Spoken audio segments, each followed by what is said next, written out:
Welcome to my presentation.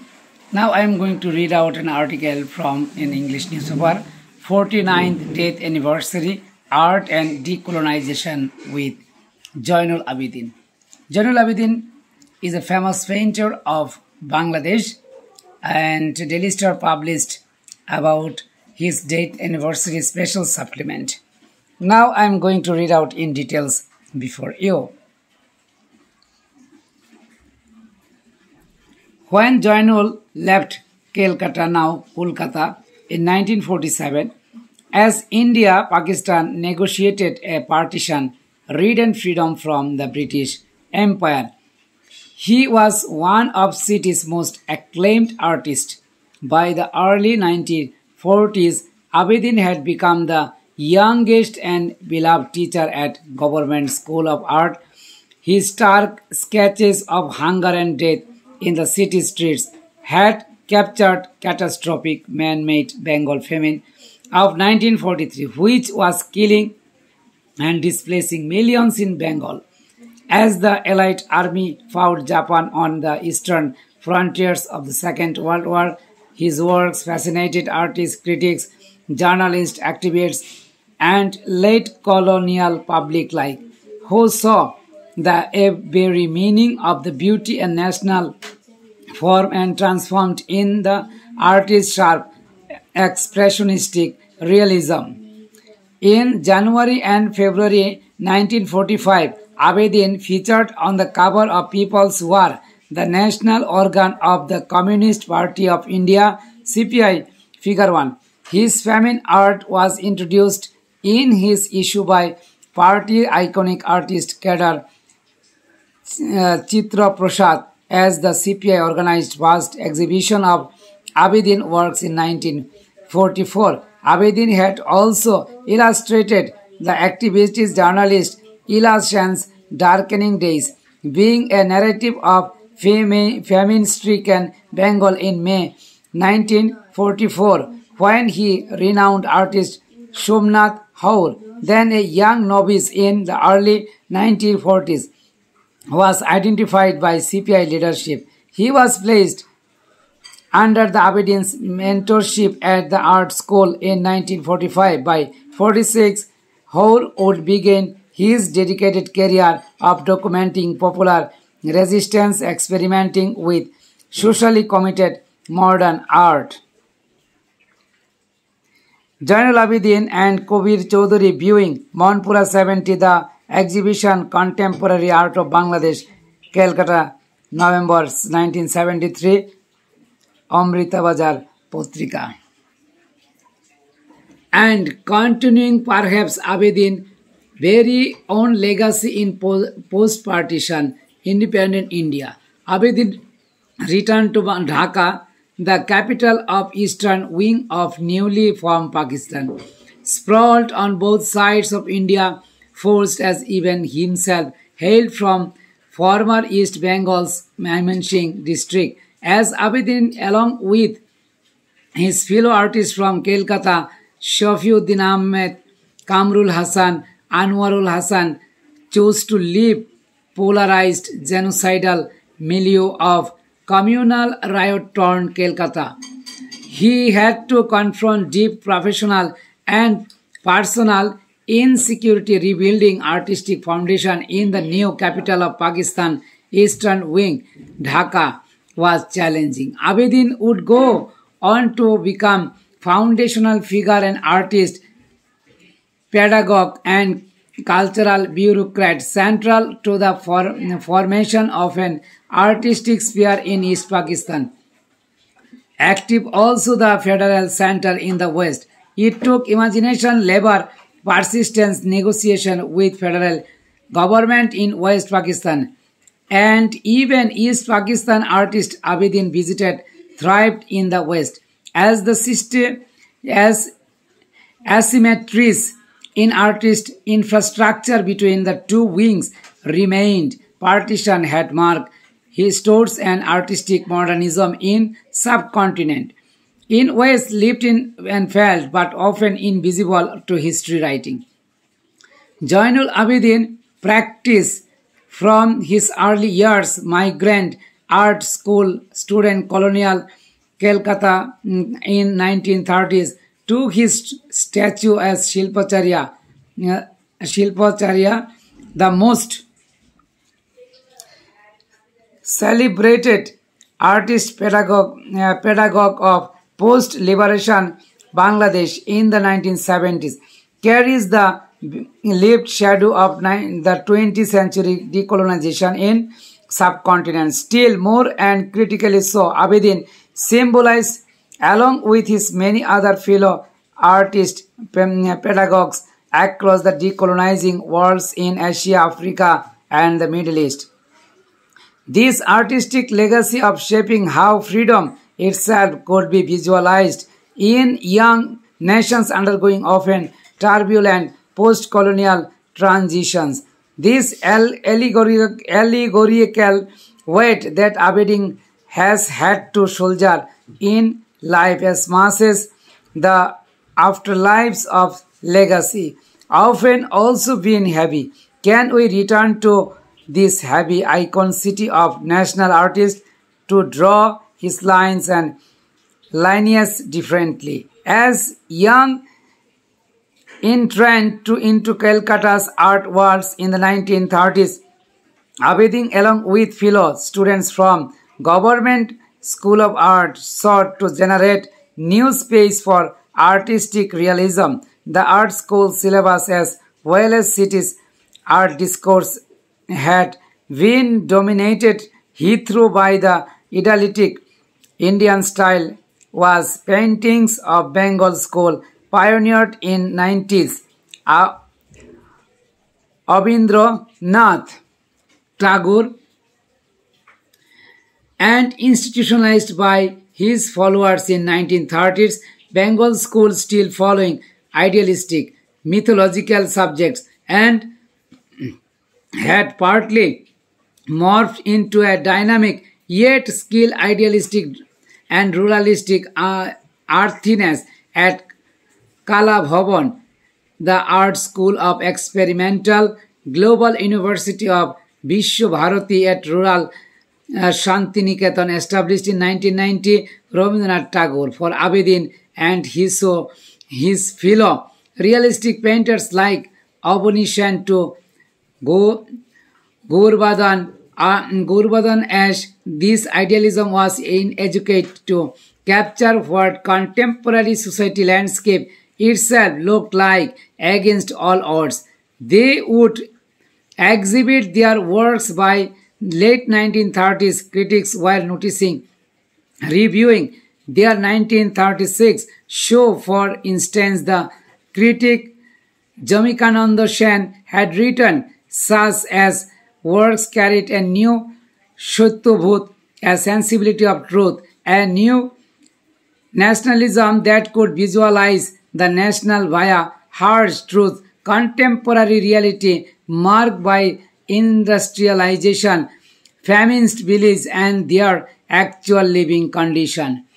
The famine pushed the realistic sensibility to a new extreme. Abedin art and turned into minimalist expression that transformed realism from often critic sterility of academic naturalistic colonial style art to a dynamic yet challenging form of modernist realism that questioned the very foundation of artistic truth and beauty. Abedin's feminized rural refugees in Calcutta street corner battling cows and dogs for more cells of food, where more than an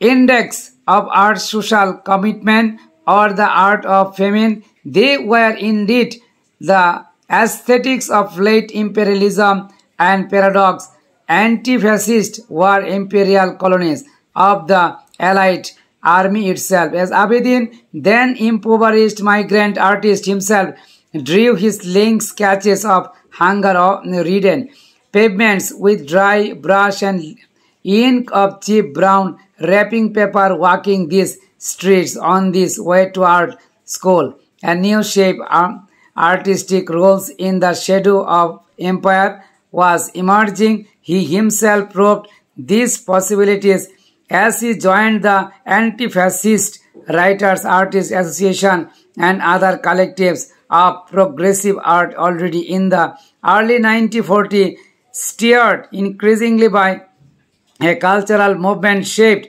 by the Communist Party of India. Realism was born in the streets of Kolkata.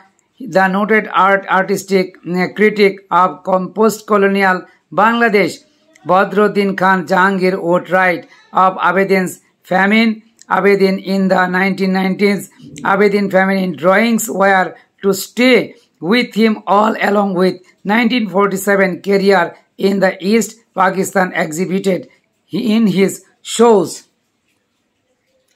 He traveled across the world in 1950 and 1960 and held closest fleet in invading Pakistan army during the Liberation War in 1970. That gave birth through another genocide to today's Bangladesh. From East Pakistan, realism was cornerstone in Abedin's art practice as vision and even as conservatism that he would hold on to, while he dedicated himself to shaping artistic taste and pedagogy. As principal of Dhaka Art Institute, formed earlier in 1948-1949, yet Abedin's realism carried many lines as it shaped what the social and via that political could mean in art. Formed in the 1930s itself, this sense of the social for Abedin heavily mediated lives.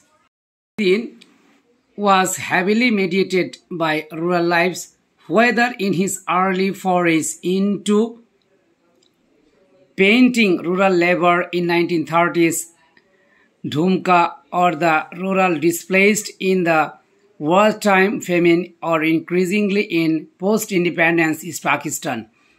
The unchanging rhythms of a rural everyday between struggle and resilience, labor and leisure.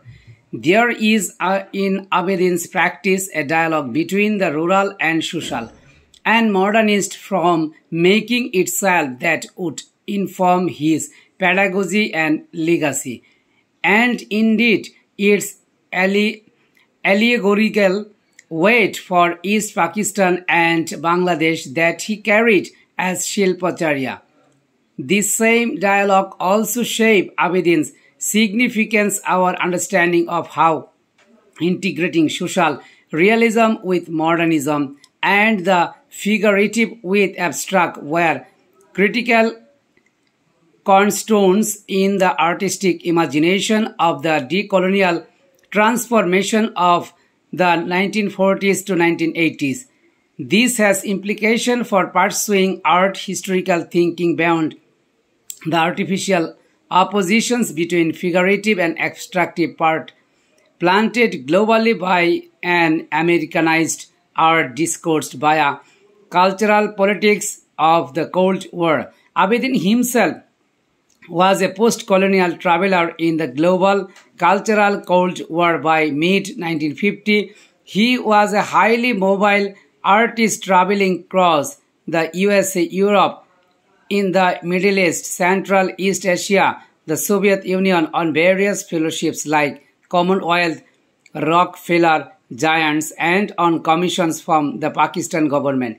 In September 1951, he made first trip to London on Commonwealth scholarship to study art pedagogy. Abedin studied at the Slade School and exhibited across London in 1952. He attended the UNESCO conference held during the Venice Biennial, where ideas of cultural freedom, artistic exchange, new aesthetic standards of modern art, and post-1945 cultural reconstruction were being discussed.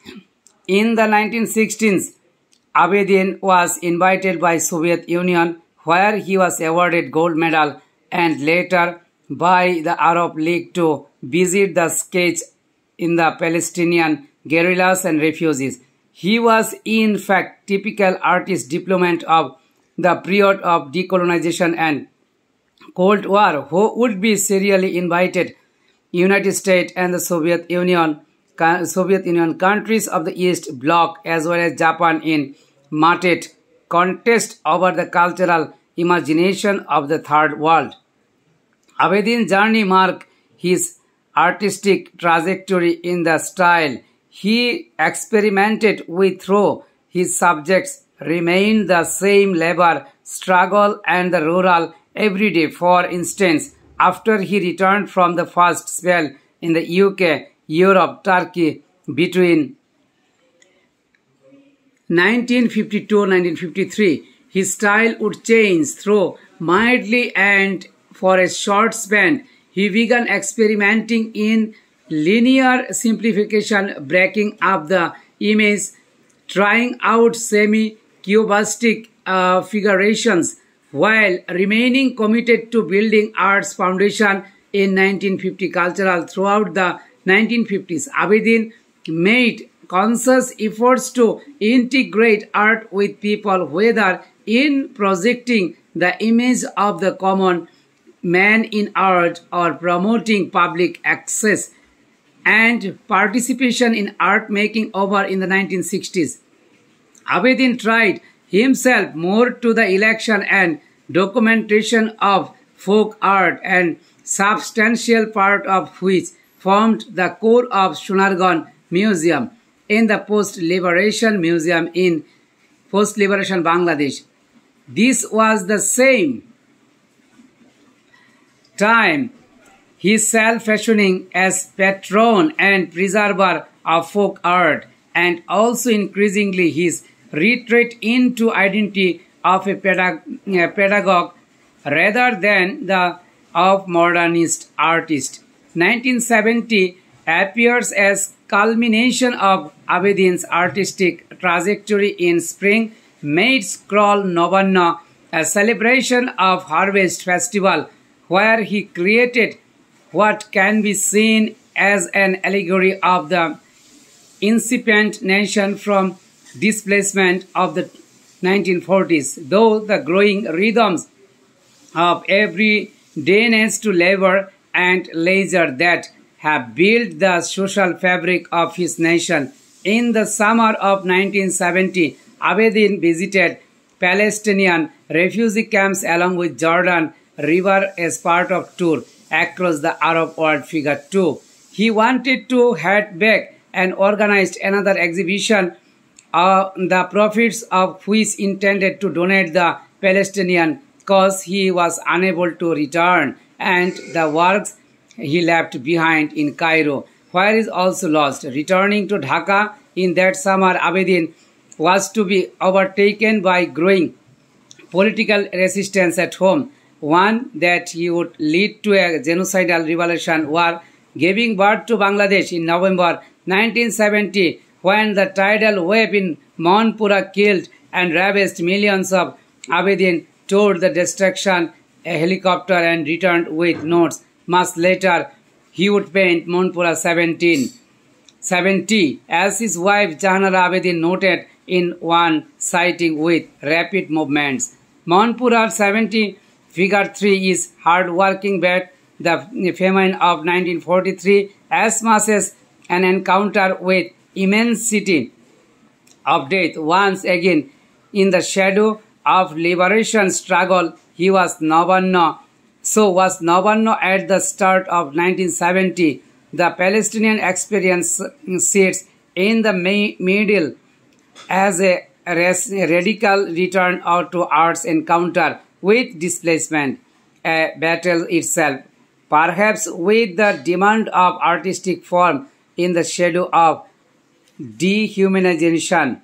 The dialectical tension between art's formal and socio-political pulse both shines, and the challenge how these aesthetics of 20th century decolonization could be understood. Abedin in the artist, his epic scrolls, his persisting returns to a rebel ball or rural fragments of labor and repose stand as possibilities to read art as archives for understanding how the historical time of 20th century decolonization was lived, imagined, remembered, and challenged, despite the ways our individual nation states narrate fragmented parts.